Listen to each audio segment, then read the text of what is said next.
Hello दोस्तों, आज मैं एक्सप्लेन करने वाला हूँ एक साउथ इंडियन मूवी जिसका नाम है ग्वाली। ये कहानी बहुत ही अच्छी है। इस मूवी की रेटिंग 7.4 आउट ऑफ 10 IMDb पर है।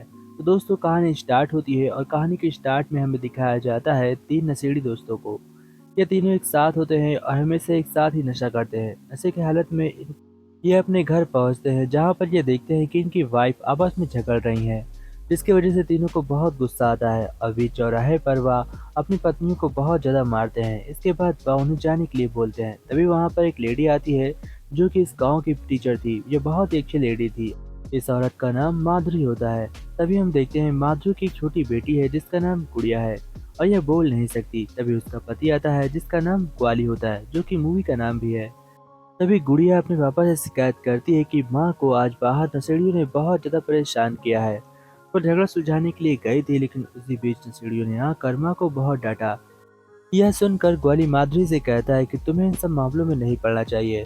तुम गांव की मुखिया नहीं हो, तुम एक टीचर हो और तुम्हें उन्हीं तरीके रहना चाहिए। गांव में किसी को समझाना बेवकूफ़ी है, तुम्हें ऐसा बिल्कुल भी नहीं करना चाहिए। टीचर कहती है मेरी आंखों के सामने कोई अत्याचार करता है तो मुझसे बर्दाश्त नहीं होता। तो दोस्तों, अब कहानी बहुत ही अच्छे मोड़ पर जाने वाली है। यहाँ से आप लोगों को ध्यान लगाकर सुनना होगा। दोस्तों, हम आगे देखते हैं कि गुड़िया के पैर में चोट लग जाती है, जहाँ पर उसके पिताजी उसे एक बहुत ही अच्छे वैद्य के पास लेकर जाते हैं, जो कि एक बूढ़ी माँ होती है। वह उसका पैर मिनटों में ठीक कर देती है। फिर वह घर लौट आती है और तभी हम देखते हैं इंस्पेक्टर को। इंस्पेक्टर के पास कुछ लोग रिपोर्ट लिखाने के लिए आए होते हैं, क्योंकि गांव से सोने की मूर्ति और बहुत सारा खजाना चोरी हो गया है और मंदिर में मूर्ति न होने की वजह से इस बार उत्सव में वो लोग पूजा पाठ नहीं कर पाएंगे। पर पुलिस वाला उनकी बातों पर ध्यान नहीं देता और उन्हें जबरन वहां से भगा देता है। इसके बाद हम देखते हैं कि ग्वाली अपनी बेटी को लेकर डॉक्टर के पास जाता है, क्योंकि वह बोल नहीं सकती थी। तभी डॉक्टर उसे बताती है कि तुम्हारी बेटी एक दिन जरूर बोलेगी, वह जन्म से गूंगी नहीं है। इसलिए जैसे ही उसे कोई गहरा शौक लगेगा, जैसे कि यह बहुत खुश होगी या बहुत दुख होगी, तो बोलेगी जरूर। यह सुनकर ग्वाली बहुत खुश हो जाता है और अपनी पत्नी को यह खुशखबरी सुनाता है। फिर हम देखते हैं जंगल में बहुत सारे डाकू। इन लुटेरों ने ही उस गांव से एक खजाना चुराया था और सोने की मूर्ति चुराई थी, जिसकी वजह से इनके पास अब बहुत सारा पैसा आ चुका है। और ये लोग पुलिस वाले की सहायता से उससे पूछते हैं, तुम ऐसा कोई भी गांव मुझे बताओ जहां पर और खजाना हो, लूट का आधा हिस्सा मैं तुम्हें दे दूंगा। पुलिस वाला बहुत खुश होता है, इसीलिए वह गांव वालों की मदद नहीं करता, क्योंकि लुटेरे उसे आधा हिस्सा देते थे। पुलिस वाला उनके साथ मिला होता है। अब हम देखते हैं कि वही तीन नशेड़ी जब गांव में दारू के लिए बैठे होते हैं, तो पुलिस वाला आकर उन्हें दारू देता है और उससे कहता है कि मुझे एक छोटी लड़की चाहिए, क्योंकि लुटेरों को एक कन्या की जरूरत थी। वो लोग उसके साथ कुछ गलत करना चाहते थे। हमें पता चलता है कि उस पुलिस वाले ने जिस लड़की को गायब किया है वह माधुरी के यहाँ पढ़ने आती थी। और तभी हम देखते हैं कि रात में उसके माँ बाप आकर माधुरी से पूछताछ करते हैं। माधुरी कहती है वह तो कब का जा चुकी। और तभी गांव में हड़कंप मच जाता है। सभी छोटी बच्ची को ढूंढते हैं पर वह कहीं नहीं मिलती।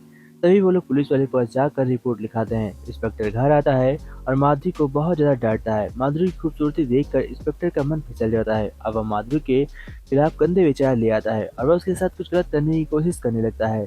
उस टाइम माधुरी उसे डांट कर भगा देती है और उससे कहती है तुम यहाँ से निकल जाओ, वरना मैं अपने पति को बुला लूंगी। और दूसरे दिन हम देखते हैं कि जब कॉली घर पर नहीं होता है, तो इंस्पेक्टर घर आता है और उसके साथ बहुत ज्यादा छेड़छाड़ करता है, जिसकी वजह से माधुरी उसे जान से मारने की धमकी देती है और चाकू पर वार भी करती है। जिससे डर कर इंस्पेक्टर वहां से चला जाता है, लेकिन इंस्पेक्टर को यह बेइज्जती बिल्कुल भी बर्दाश्त नहीं थी। यह बात वह गौली को बताती है। माधुरी की बात गौली सुनकर काफी टेंशन में आ जाता है, क्योंकि पुलिस वाले उसके पीछे पड़ चुके थे। इंस्पेक्टर को अपनी बेइज्जती बिल्कुल भी बर्दाश्त नहीं थी, इसलिए वह तीन नशेड़ियों को फिर से बुलाता है और उनसे कहता है इस बार तुम जाकर ग्वाली के सारा धन को चुरा लो, उसके जितने जानवर हैं उनको चुरा लो। तभी रात में ग्वाली के घर चोरी होती है और उसका सारा खजाना, उसका जितना रुपया पैसा होता है, वह सब कुछ नशेड़ी चुरा कर इंस्पेक्टर को दे देते हैं। सुबह उसके दादा वहां पर रिपोर्ट लिखाने के लिए जाते हैं, जहां पर हम देखते हैं कि इंस्पेक्टर थाने में उसके दादा और ग्वाली को बहुत ज्यादा मारता है और उनकी बहुत पिटाई करता है। लेकिन आप लोगों की क्लास की बात बताता हूँ कि ग्वाली पहले एक बहुत ही बड़ा डाकू था और यह बात आज तक किसी को पता नहीं है, क्योंकि माधुरी के बाद शादी होने के बाद वो काफी सुधर गया था और वह एक आम इंसान बनकर इस गांव में चुपचाप रहता था। इस बात का जिक्र आज तक उसने अपनी पत्नी से भी नहीं किया, इसलिए गांव में किसी को भी उसके बारे में, उसके अतीत के बारे में किसी को भी नहीं पता। जब ग्वाली देखता है कि वह जेल से भाग नहीं सकता, तभी उसके दादा जेल में सभी के ऊपर अटैक कर देते हैं और वह एक पुलिस वाले को मारकर ग्वाली को लेकर वहां से भाग जाते हैं। अब हम देखते हैं कि इंस्पेक्टर अपना बदला लेने के लिए एक पुलिस वाले को मरने के बाद वो उस डाकुओं के पास चला जाता है और उनसे कहता है तुम जाकर इस गांव को तबाह कर दो। तभी दूसरे दिन डाकू अपनी टोली के साथ आते हैं और इस गांव पर कब्जा करने की कोशिश करते हैं। वह इस गांव का सारा खजाना लूट पाट मचाकर यहाँ से ले जाने की कोशिश करते हैं। वह सभी बर्तन, हसिया, सब कुछ जितने भी हथियार थे एक ही दिन का सब कुछ चुरा लेते हैं और कहते हैं कि मेरे ट्रक में लोड कर दो। इसके बाद डाकू ये सारा सामान लेकर अपने साथ लेकर जाने वाले थे, लेकिन इंस्पेक्टर ने खास तौर पर डाकुओं से कहा था कि तुम जाकर गौली के खानदान को खत्म कर देना, क्योंकि मेरा उनसे बदला है। लेकिन हम देखते हैं कि गौरी का खानदान जंगल की ओर भाग जाता है डाकुओं को देखकर, और वो वहीं पर छुपे रहते हैं अपने दादा के साथ। माधुरी, गुड़िया और उसके दादाजी जंगल में भाग रहे होते हैं, तभी वहां पर कुछ डाकू आकर उन्हें पकड़ लेते हैं। अब पुलिस वाले के पास कॉल आती है कि डाकुओं ने उनके परिवार को पकड़ लिया है, अगर तुम चाहो तो उन्हें अपने हाथ से मार सकते हो।